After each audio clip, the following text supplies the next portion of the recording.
Hello guys, আসসালামু আলাইকুম। আমি তাহিদুল ইসলাম হৃদয় আপনাদের সকলকে জানাচ্ছি স্বপ্ন চয় চার টিভির পক্ষ থেকে আন্তরিক শুভেচ্ছা এবং অভিনন্দন। তো গাইস, আমি এখন আছি বর্তমানে লক্ষ্মীপুর জেলা কমলনগর উপজেলা মতিরহাট সংলগ্ন মেঘনা নদীতে।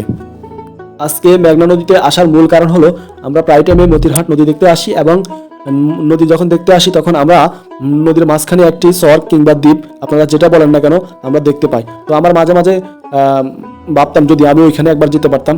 তো দর্শক, আজকে আমি ওই চরে যাওয়ার জন্য নৌকা ভ্রমণে বের হলাম। তো গাইস, আজকের নৌকা ভ্রমণে আমার কাছে একটু ভালো লাগতেছে না, কারণ হচ্ছে এই নৌকাতে যারা আছেন তারা হচ্ছেন কাপল, কেউ একজন কেউ দুজন নিয়ে আসছে। তবে এই দুইজনের হাসি দেখে আমার কাছে একটু ভালো লাগছে।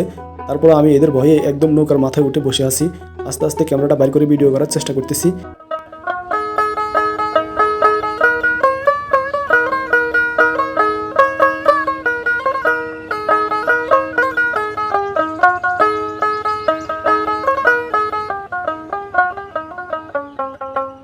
ওরে নীল দরিয়া আমায় দে রে দে ছাড়িয়া, বন্দী হইয়া মনোয়া পাখি হায়রে কান্দে রইয়া রইয়া। ওরে নীল দরিয়া আমায় দে রে দে ছাড়িয়া, হইয়া মনোয়া পাখি হায়রে কান্দে রইয়া রইয়া। ওরে নীল দরিয়া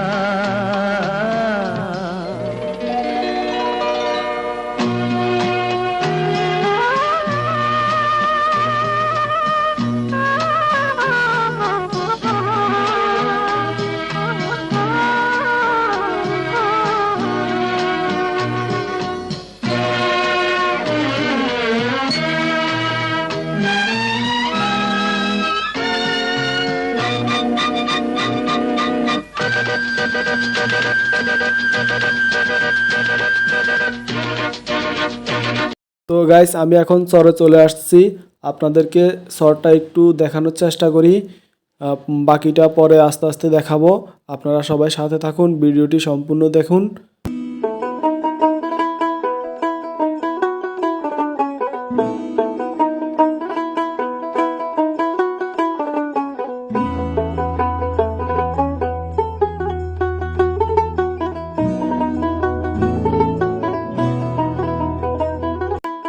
তো গাইস, আমি এখন চরের মধ্যে আছি। এখানে আসার পর কয়েকজন লোক দেখতে পেলাম, আমরা তার মধ্যে একজনের সাথে কথা বলার চেষ্টা করব। সাথে থাকুন, ভিডিওটি সম্পূর্ণ দেখুন। আপনাদেরকে আমি পুরো চর একদম ভেঙে ভেঙে দেখাবো, চরে কি কি আছে কি কি নাই সবগুলো দেখানোর চেষ্টা করব আজকের এই ভিডিওতে। সাথে থাকুন। অনেক সুন্দর জায়গা, আমরা আসছি দেখেন। ওই জায়গায় ইয়ে আছে, তরকারি শাক আছে, ওই যে দেখেন না হ্যাঁ, এই জায়গায় তরকারি শাক আছে, ওই জায়গায় তরকারি শাক আছে। জান ওই জায়গায় গেলে দেখুন শসা, করলা, বিভিন্ন শাক দেখার জায়গা ওই জায়গায় আছে। দ্বীপের নামকরণ করেছে কি? চরবনি। জি, আচ্ছা। এই নামকরণ করছে কে? এটা বলতে পারবেন কে করছে এটা? না, এটা তো আরো বহুত আগের ধরনের সাধারণ। এই চরটা আজকে কত বছর পুরানো হবে? ধরুন 30 বছর আমরা এই জায়গায় বসবাস করেন। 30 বছর। আচ্ছা। দরিয়ার কুলে বাড়ি আঙ্গুর জিলা নোয়াখালী, দরিয়ার কুলে বাড়ি আঙ্গুর জিলা নোয়াখালী। দড়ি তুফান বন্যা খরায় আল্লাহ রে বোলাই, আমরা ঝড় তুফান বন্যা খরায় আল্লাহ রে বোলাই। দরিয়াত মাছ ধরি হাট বড়ি ভাত খাই, আল্লাহর হুকুম মানি শুকর বেজি ঠাই। হলে হুলে ভরা রে নোয়াখালী জিলা রে, হাট বাজার নদী খাল আড়িয়ল সুয়ারি তাল। সাগর নদী খাল বিলে পাল তুলি নৌকা চলে, নামাজ রোজা হজ যাকাত নোয়াখালীর ইবাদত। হাফেজ মোল্লা মুন্সি আঙ্গ জিলাত বেশি, কত সুন্দর জিলা রে আঙ্গ নোয়াখালী রে। দর্শক, একটা সুন্দর একটা ভিউ দেখলাম, এটা আপনাদেরকে না দেখালে আমার কাছে একটু ভালো লাগবে না। এই হচ্ছে একটি গাছ, এটার মধ্যে কতগুলো পাখি বসে আছে। এখন আমি আসাতে ওরা আস্তে আস্তে চলে যাইতেছে, দেখছেন?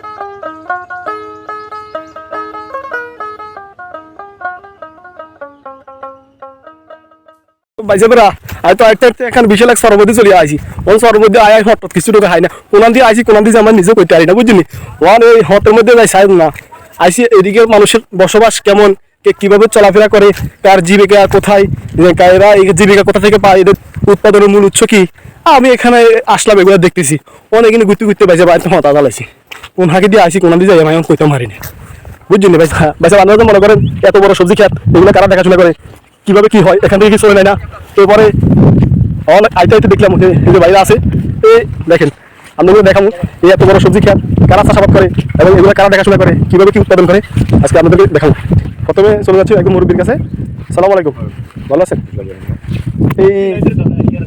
এই যে সবজি এগুলো আপনারা উৎপাদন করেন এটা 12 মাস সিজনে ধরেন এখন হচ্ছে শসা সিসিঙ্গা এবং সবজি মানে সবজি আইটেম যেগুলো আছে এগুলো এখন চাষাবাদ এটার পরবর্তী সময় আপনারা কি চাষাবাদ করবেন এখানে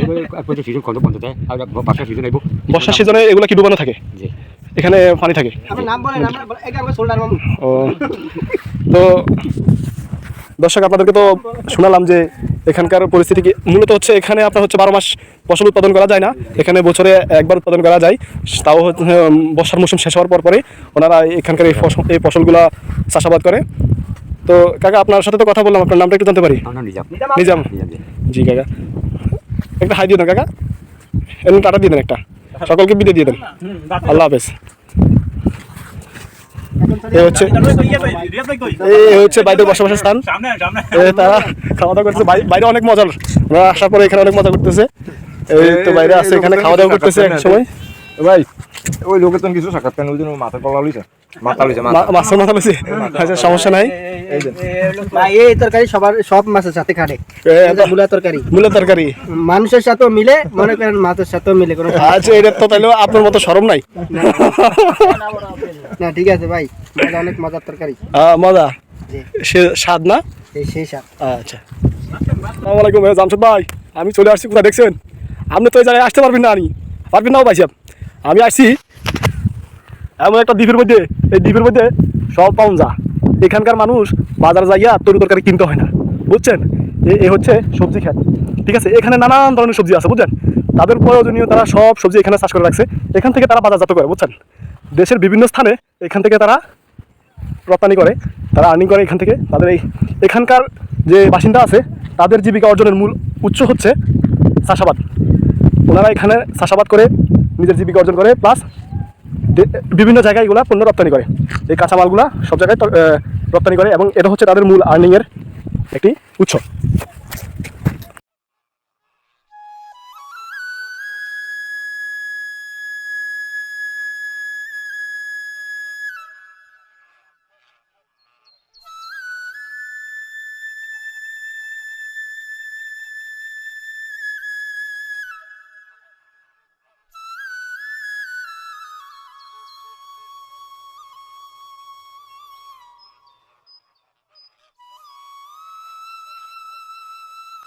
তো গাইস আজকের জন্য এই পর্যন্তই আবার দেখা হবে অন্য কোনো ভিডিওতে ভিডিওটি যদি আপনাদের কাছে ভালো লেগে থাকে তাহলে একটি শেয়ার করে অন্যদেরকে দেখার সুযোগ করে দিন এই বলে আজকের জন্য বিদায় নিচ্ছি আল্লাহ হাফেজ আসসালামু আলাইকুম